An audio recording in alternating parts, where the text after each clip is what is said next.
Vamos a meditar en su palabra en estos minutos. Vamos a ir a la epístola a los Hebreos.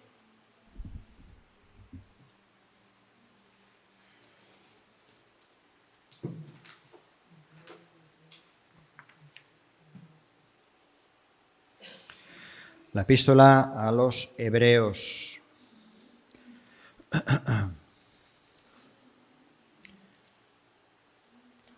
No sé si hoy te has puesto corbata. No, aquí no nos ponemos corbatas. ni el pastor se pone corbata. Alguna vez, sí, en algún funeral.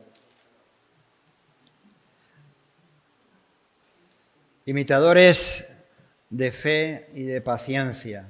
Bueno, vamos a ver. Vamos a meditar un poco en este pasaje de Hebreos, capítulo 5, a partir del versículo 11.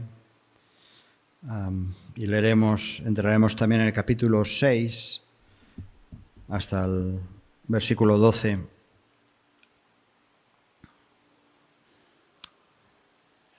Leo en este pasaje. Dice el autor de a los Hebreos: acerca de esto tenemos mucho que decir. Y dice, y difícil de explicar. Pues si el autor de Hebreos dice que es difícil de explicar, imaginaos para mí o para cualquiera de nosotros, ¿verdad? Por cuanto os habéis hecho tardos para oír, porque debiendo ser ya maestros, después de tanto tiempo, tenéis necesidad de que se os vuelva a enseñar cuáles son los primeros rudimentos de las palabras de Dios. Y habéis llegado a ser tales que tenéis necesidad de leche y no de alimento sólido. Y todo aquel que participa de la leche es inexperto en la palabra de justicia, porque es niño. Pero el alimento sólido es para los que han alcanzado madurez, para los que por el uso tienen los sentidos ejercitados en el discernimiento del bien y del mal. Por tanto, dejando ya los rudimentos de la doctrina de Cristo, vamos adelante a la perfección, no echando otra vez el fundamento del arrepentimiento de obras muertas, de la fe en Dios, de la doctrina de bautismos, de la imposición de manos, de la resurrección de los muertos y del juicio eterno.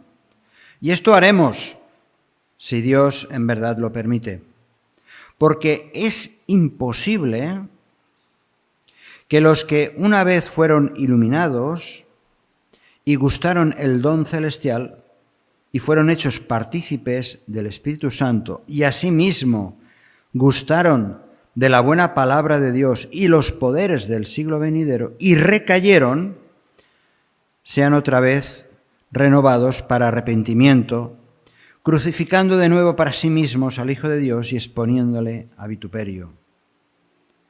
Porque la tierra que bebe la lluvia, que muchas veces cae sobre ella y produce hierba provechosa, aquellos por los cuales es labrada, recibe bendición de Dios.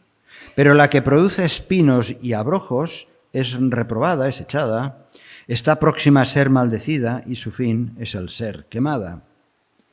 Pero en cuanto a vosotros, oh amados, estamos persuadidos de cosas mejores y que pertenecen a la salvación, aunque hablamos así.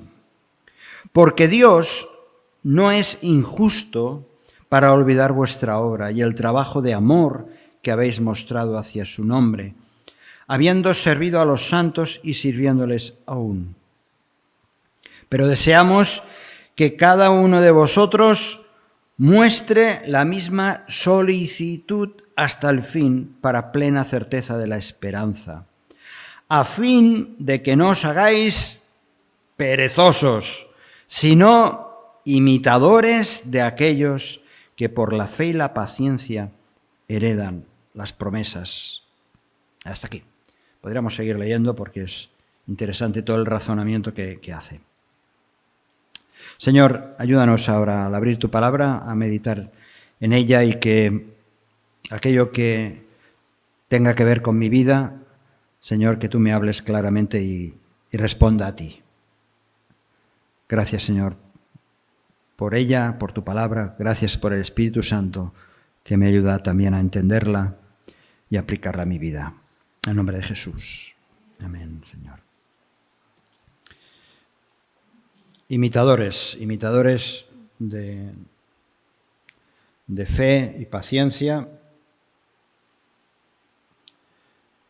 Es cierto que en un mundo donde se nos presentan tantos modelos para imitar, ¿verdad? Especialmente a los jóvenes, pero no solamente a los jóvenes, ¿eh? Queremos imitar a cocineros haciendo un buen plato, una buena receta. Queremos imitar a veces hasta famosos con el look, con el vestimenta o tantas otras cosas. Imitar también posturas de gente famosa o imitar simplemente a alguien que nos gusta, cómo canta o cómo habla o yo qué sé. Pero la palabra de Dios enfoca nuestra mirada plenamente y claramente en la persona de Cristo, al cual hay que imitar, ¿verdad? Todo y eso, el propio Pablo, el apóstol, decía, sed imitadores de mí.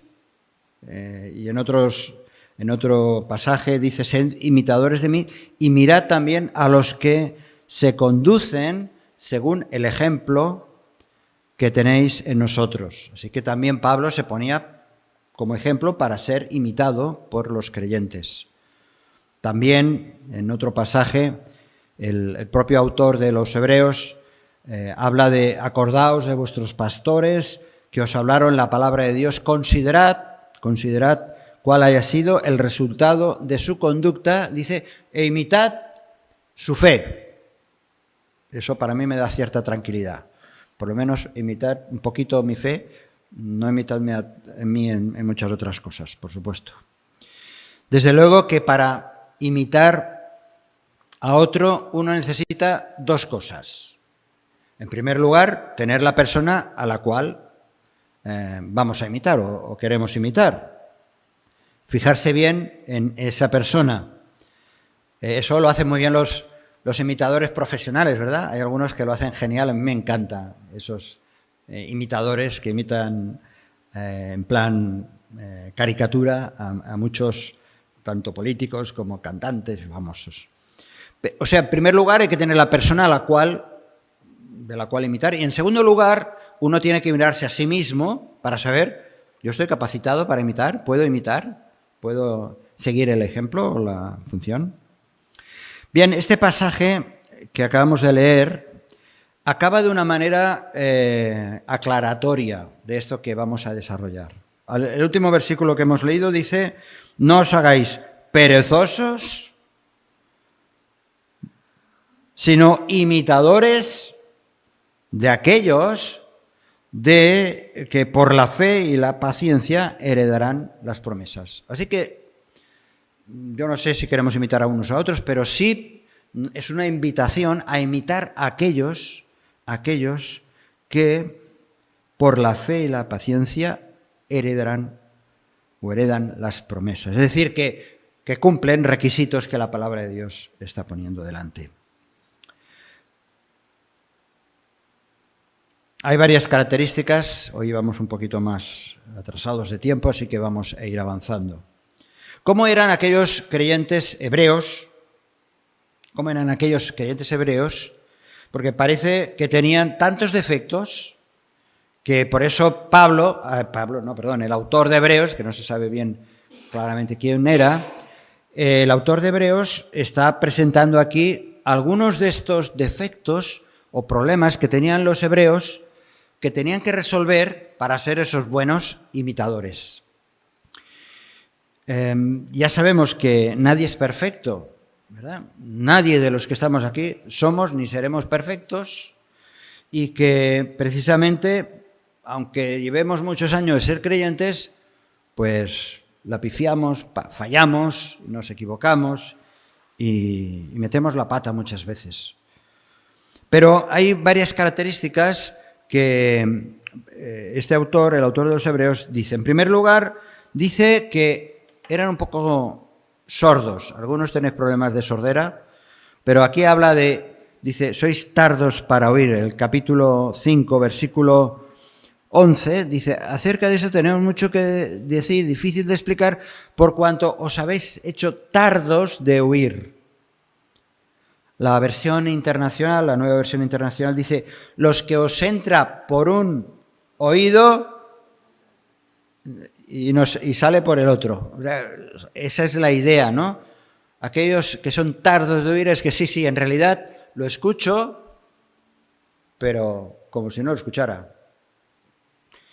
No prestaban atención a la enseñanza, no es que fueran cortitos, no es que no tuvieran muchos conocimientos, especialmente del Antiguo Testamento, es una carta dirigida a los hebreos, cristianos, pero no dejaban de ser judíos, pero no estaban atentos.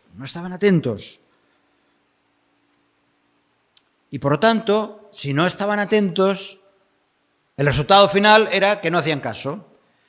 Y esto es lo que muchas veces ocurre. Me decía sabiamente nuestro querido hermano Andreu hace unos cuantos años, cuando pensábamos y conversábamos sobre estas cosas, él me decía, mira, cuando predicamos desde el púlpito no podemos forzar a nadie para que haga caso. De verdad, yo no puedo forzar absolutamente nada, pero yo añadiría una cosa, y yo se lo comentaba también, que tenía toda la razón, lo que todavía es que ni siquiera puedo conseguir o hacer conseguir que las personas estén atentas cuando la palabra de Dios es expuesta, por mucho que yo desarrolle o ha de ser obra del Espíritu Santo.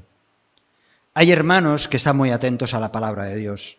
Hay hermanos que están atentos a la predicación, a los estudios bíblicos.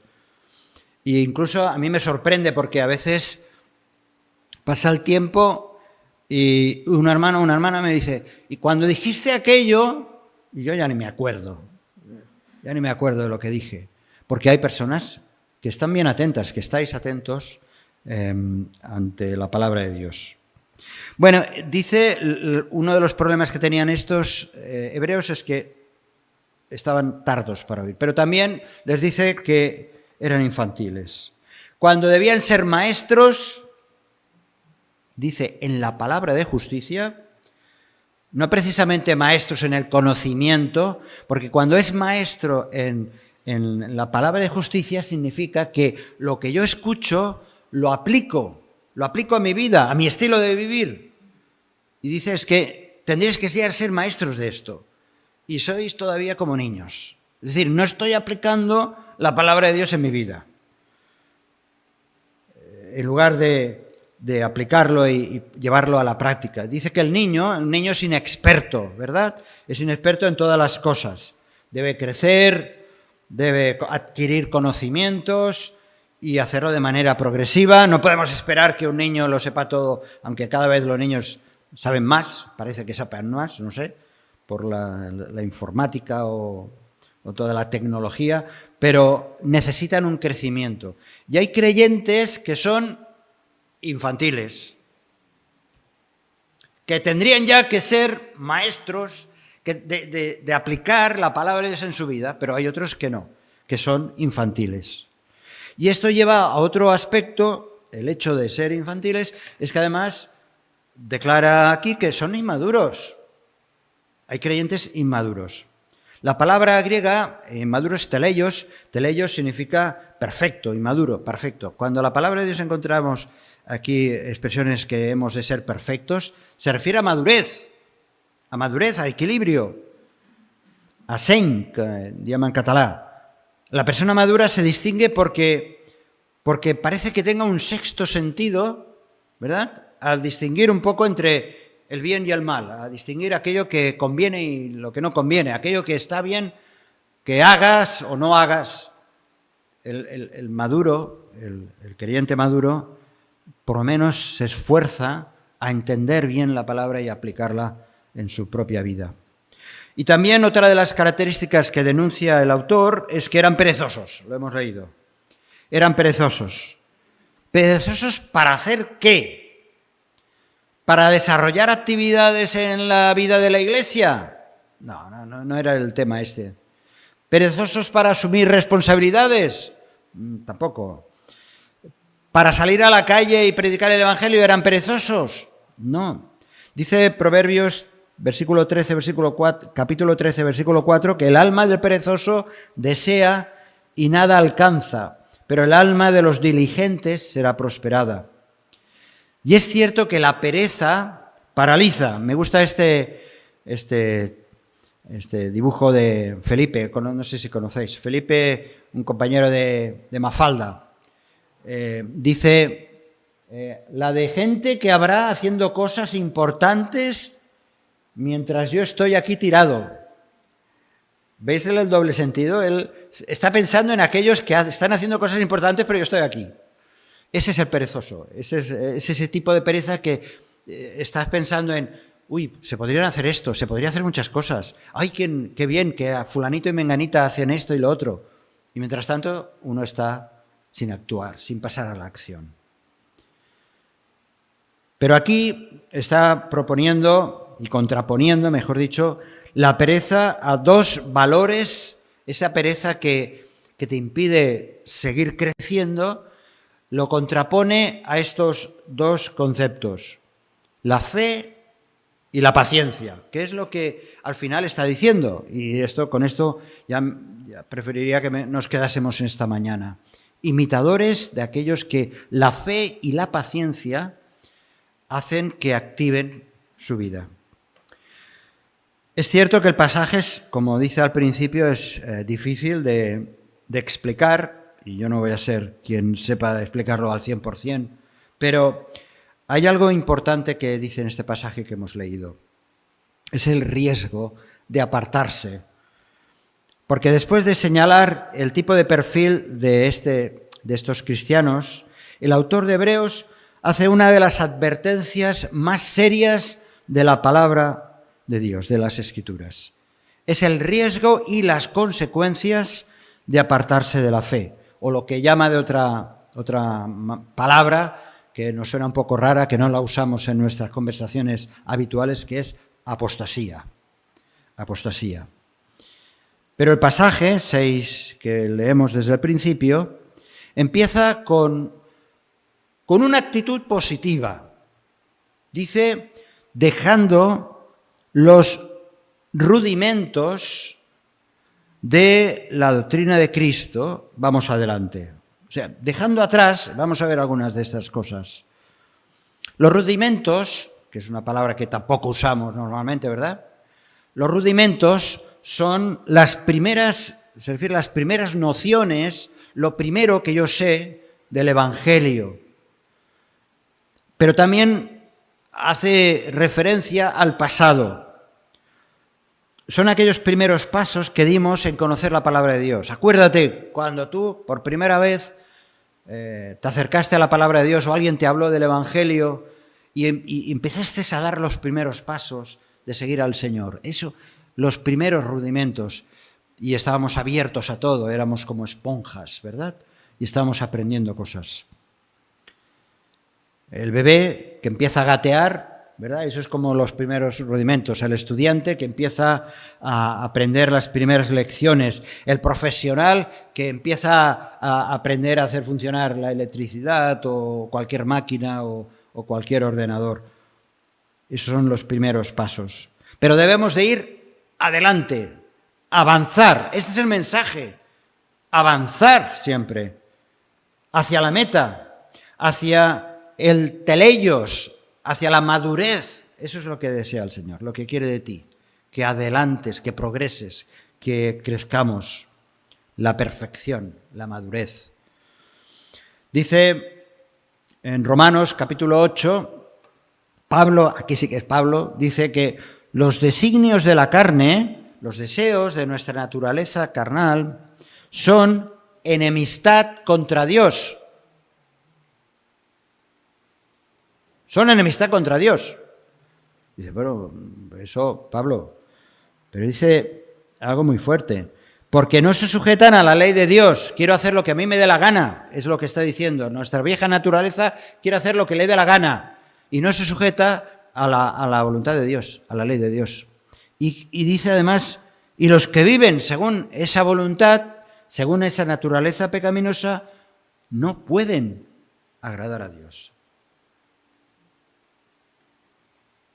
Al creyente inmaduro, al inmaduro, la Biblia lo define como carnal, es decir, está dominado por sus deseos y hábitos de la vida pasada que continúan todavía teniendo prioridad en uno mismo, ¿no? Y lo define así, el carnal, el carnal. No puede obedecer la palabra de Dios porque todavía está pensando en el pasado o está dependiendo de su naturaleza pecaminosa, está todavía atado, está esclavizado con sus ideas, sus conductas, está seducido por sus propias apetencias y por eso peca. Y por eso Pablo también en 1 Corintios les dice lo mismo, está hablando del mismo tema y dice, no pude hablaros como a espirituales, sino como a carnales, como a niños en Cristo. Es que, oye, es que ya tenéis que comer carne y estás todavía con el biberón.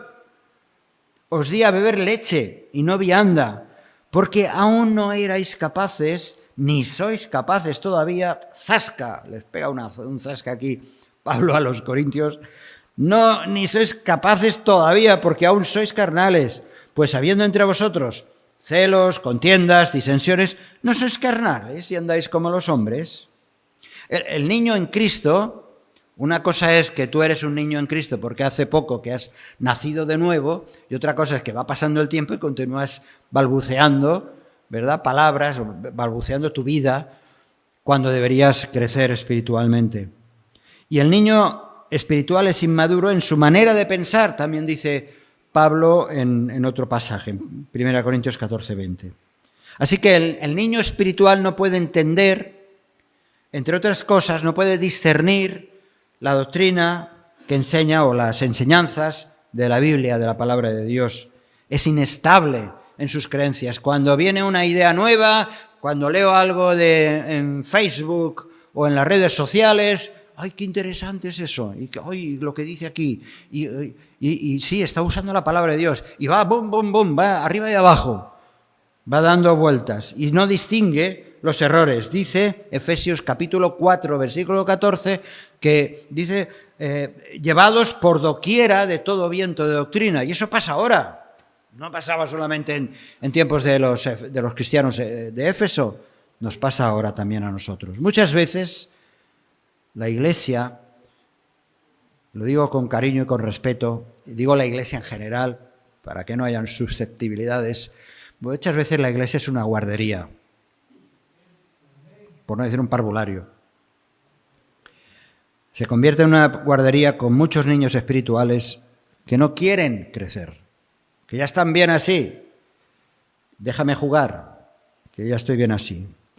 Y lo que ocurre es que entonces también esa iglesia se convierte en un lugar de mantenimiento, donde parece que pasamos el ITV continuamente. Pero no es eso. Lo que tenemos que hacer es avanzar. La iglesia debe ser una plataforma de lanzamiento para avanzar en estos dos conceptos que estamos diciendo, la fe y la paciencia en el conocimiento de nuestro Señor Jesucristo. Hay otros fundamentos que nos pueden llevar al error y que menciona aquí en Hebreos, lo hemos leído. En lugar de avanzar, está diciendo el autor de Hebreos, en lugar de avanzar, dice en los versículos del capítulo 6, de la segunda parte del primer versículo hasta el 3, en lugar de avanzar, estáis todavía en estos fundamentos que forman parte del pasado. Acordémonos que estos hebreos eran judíos, cristianos, pero muchos de ellos todavía le echaban la mirada al pasado, a las costumbres judías, y todavía querían incorporar o tener o mantener algunas de estas costumbres, adaptándolas a la fe cristiana. Y por eso menciona estos 6 temas. Habla del arrepentimiento, de las obras muertas, de la fe en Dios, de la doctrina de bautismos, la imposición de manos, la resurrección de los muertos y el juicio eterno. Pero estos conceptos, que algunos de ellos los conocemos y los entendemos desde la gracia, desde el nuevo pacto, para ellos todavía lo estaban relacionando con el pasado, como nos ocurre a nosotros también en nuestra vida espiritual. Nuestra vida espiritual no avanzamos porque estamos relacionando con historias del pasado. Por ejemplo, de lo que está hablando aquí, en cuanto al arrepentimiento de las obras muertas, se refiere a las obras, no las que el cristiano tiene que llevar adelante, como después veremos, sino a las obras que la ley del Antiguo Testamento exigían. Pero eran obras muertas, ya no sirven los rituales del pasado, ya no aquellos sacrificios, ya no servían para nada, aunque apuntasen a Cristo. Ahora Cristo ya es una realidad, por lo tanto, eso ya no tenía ningún significado. La mención que hace de la fe en Dios nos recuerda efectivamente que aquellos judíos del Antiguo Testamento debían de tener esa fe y esa confianza en Dios. Y el escritor utiliza cosas que sí eran la experiencia del pasado, pero el ritual del Antiguo Testamento presentó una fe en Dios por medio de ese acercamiento a Dios a través de esos sacrificios y como una aspiración realmente a lo que Cristo iba a representar y lo que iba a ser. El sumo sacerdote, todos los sacrificios, era una aspiración a la realidad que luego vendría con Cristo. No podían quedarse en el pasado, una fe en ese Dios del pasado. A veces nos pasa a nosotros, creyentes que llevamos muchos años, que pensamos, en mi iglesia lo hacíamos así, si es que uno ha estado en varias iglesias. Es que en mi iglesia, es que hacíamos esto, hacíamos lo otro. Está muy bien, muy bonito. Pero hoy es hoy. Y con Cristo nos ocurre lo mismo. Cuando habla de la doctrina de los bautismos, no se refiere a los bautismos que practicamos, se refiere a los lavamientos, exigencia que leemos en el Antiguo Testamento, sobre todo en Levítico y Deuteronomio, esos lavamientos rituales del Antiguo Testamento. Los cristianos hebreos todavía querían practicar aquellos lavamientos. Ya no tenían valor.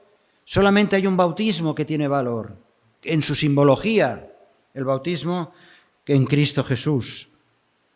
Menciona la imposición de manos. También era un ritual. Dicen del Antiguo Testamento, cuando un hombre, normalmente eran los hombres los que lo hacían, porque así el Señor en su momento lo pidió así, el hombre traía la ofrenda de un animal, colocaba sus manos sobre la cabeza del animal para indicar su identificación con el animal. A ese tipo de imposición de manos se refería. Porque el animal estaba ocupando el lugar de ese hombre en el altar del sacrificio. Pero ahora Cristo ya ha ocupado nuestro lugar en la cruz. Ese tipo de imposición de manos ya no podemos imponer. Yo me gusta poner las manos como una identificación con tu problema o con problemas de otros hermanos, y me gusta que también lo hagan conmigo. Pero no hay nada mágico en eso, sino una vinculación, un sentirnos partícipes los unos de los otros y orando los unos por los otros.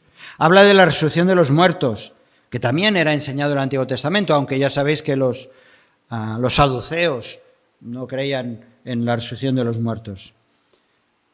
Pero en el momento que se está escribiendo esta escritura, lo que ellos necesitaban no era pensar en la resurrección como se explicaba en el Antiguo Testamento, sino en la auténtica resurrección que vino a través de Cristo, y que esa resurrección es nuestra resurrección espiritual. Así que, por resumirlo, cuando habla de todas estas cosas, el autor de Hebreos le está diciendo, no mires al pasado, no mires, avanza porque tú tienes que progresar. Por eso le dice, versículo 3, y esto haremos si Dios en verdad lo permite. Vale, todo eso está bien, pero hemos de avanzar. No miremos atrás, tantas veces que lo decía, y el Señor Jesús lo decía, ¿no? El que mira atrás no avanza. El arado no va surquiendo, no va abriendo camino en el surco. Pero ¿qué pasa si en lugar de avanzar o de quedarse quieto, se descuida la fe? ¿Qué pasa si en lugar de estar avanzando descuidamos la fe o tristemente la abandonamos? ¿Se pierde la salvación? Es un tema, ahora no vamos a entrar en todos los detalles, pero los versículos del 4 al 9, desde luego no justifican la pérdida de la salvación por aquellos que renuncian a la fe de una manera expresa. Nosotros, en nuestra comunidad, en nuestra iglesia, creemos lo que la Biblia dice de una manera enfática acerca de la salvación, en la que Dios está comprometido en todo. Dice: mis ovejas oyen mi voz y yo las conozco y me siguen y yo les doy vida eterna y no perecerán jamás. Aquellas que realmente le están siguiendo, aquellas que de verdad han obedecido al llamado. Dice: ni nadie las arrebatará de mi mano. Mi Padre que me las dio es mayor que todos y nadie las puede arrebatar de la mano de mi Padre. Nadie, ni siquiera uno mismo. Y eso nos da una total seguridad de la vida eterna, que nada ni nadie, ni uno mismo puede perder si hubo un día real, auténtico, que solamente el Señor lo sabe 100%, que te entregaste a Jesús. Y que el Espíritu Santo hizo una nueva vida, una regeneración, un nuevo espíritu que antes estaba muerto y ahora vive para siempre, para adorarle a Él. Así que el pasaje de Hebreos no está tratando el tema de la salvación, está hablando de cristianos que dice que fueron, versículo 4, es imposible que los que una vez fueron iluminados, recibieron la luz del Evangelio. Todo el contexto está hablando precisamente más bien de las recompensas por las obras, por nuestro hacer, por ese crecimiento que vamos avanzando y que el resultado son nuestras acciones, nuestras obras, nuestros hechos, nuestro estilo de vida. Muchos discípulos cayeron y fueron restaurados porque hubo arrepentimiento, ¿verdad? Nos acordamos de Pedro, Juan mismo, nos acordamos de Pablo, Marcos, todos estos, tantos, cayeron, se arrepintieron y fueron restaurados. Demostraron que realmente eran seguidores de Cristo. En este pasaje se está hablando del fruto de la vida del cristiano,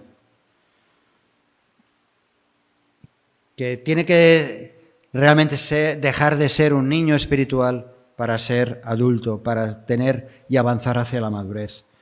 Pero también advierte de la realidad de la recompensa, que esto precisamente el martes pasado lo estábamos comentando en el estudio bíblico de Corintios. Pablo, en 1 Corintios capítulo 3, en 1 Corintios capítulo 3,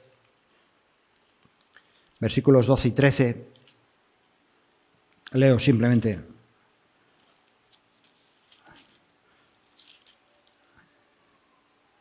Dice que sobre este fundamento si sobre este fundamento alguno edificare oro, plata, piedras preciosas, madera, heno, hojarasca, la obra de cada uno se hará manifiesta, porque el día la declarará, pues por el fuego será revelada, y la obra de cada uno, cual sea, el fuego la probará. Nuestras obras serán probadas en el tribunal de Cristo.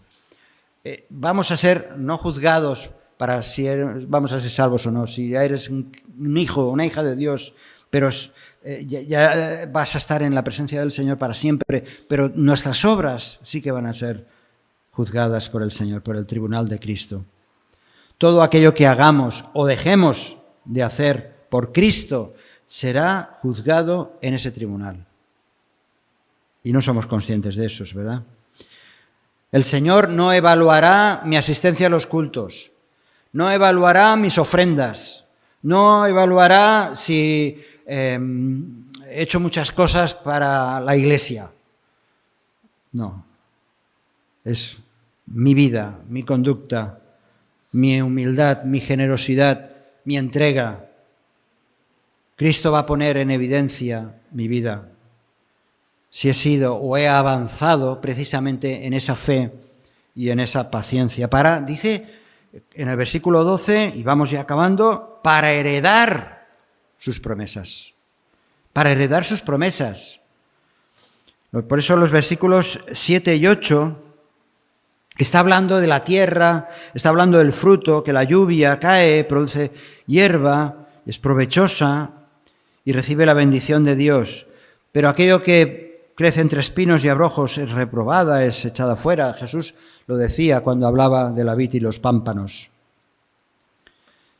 Decía el Señor Jesús, en esto es glorificado mi Padre, en que llevéis mucho fruto y seáis así mis discípulos. Y Pablo a Tito, en el capítulo 3, versículo 8, le dice, y en estas cosas quiero, le está recomendando a Tito, que era un pastor, un líder de la iglesia, le dice, quiero que insistas con firmeza para que los que creen en Dios procuren ocuparse en buenas obras. Ocúpate de hacer buenas obras. No te vas a salvar por las buenas obras, pero ocúpate, dedica tu tiempo, tu energía, tus palabras, lo que sale de tu boca, tus acciones, que sean buenas obras. El Señor lo va a sopesar todo eso. Las buenas obras no entran en el asunto de la salvación, como enseña la Iglesia Católica, ya lo sabemos. Pero cuando uno se convierte en un hijo o en una hija de Dios a través de la fe en Cristo, entonces las obras, las buenas obras, adquieren una suprema importancia. Y acabo aquí. Capítulo 6, versículo 9, dice, pero en cuanto a vosotros, después de haber explicado estas cosas, que más o menos las hemos estado viendo, dice, en cuanto a vosotros, unos actúan de esa manera pensando para atrás solamente, pero dice, pero en cuanto a vosotros, oh amados, estamos persuadidos de cosas mejores. Hay cosas mejores que eso, que el pasado, en lo que tú estás fijándote, y que pertenecen a la salvación. Y dice más adelante, el versículo 12, y con esto acabo, no os hagáis perezosos, sino imitadores de aquellos que por la fe y la paciencia heredan las promesas. No te quedes como un niño, no seas tan infantil, no seas tan tardo para oír. Esfuérzate, avanza, progresa, crece, no seas perezoso, sino imitadores de aquellos que por la fe y la paciencia heredan las promesas, lo que Dios ha preparado para cada uno de nosotros. Si este mensaje te ha bendecido o te ha ayudado en algo, puedes suscribirte a nuestro canal de YouTube. También conocerás nuestra comunidad, la Asamblea Bíblica del Camp de Tarragona, en Cambrils, España, a la que estás cordialmente invitada o invitado. También puedes seguirnos por las redes sociales. Los enlaces los encontrarás aquí abajo y podrás visitar nuestra página, así como conocer nuestros programas radiales y podcasts de Yum Radio. ¿Qué? ¿Te suscribes ya a nuestro canal?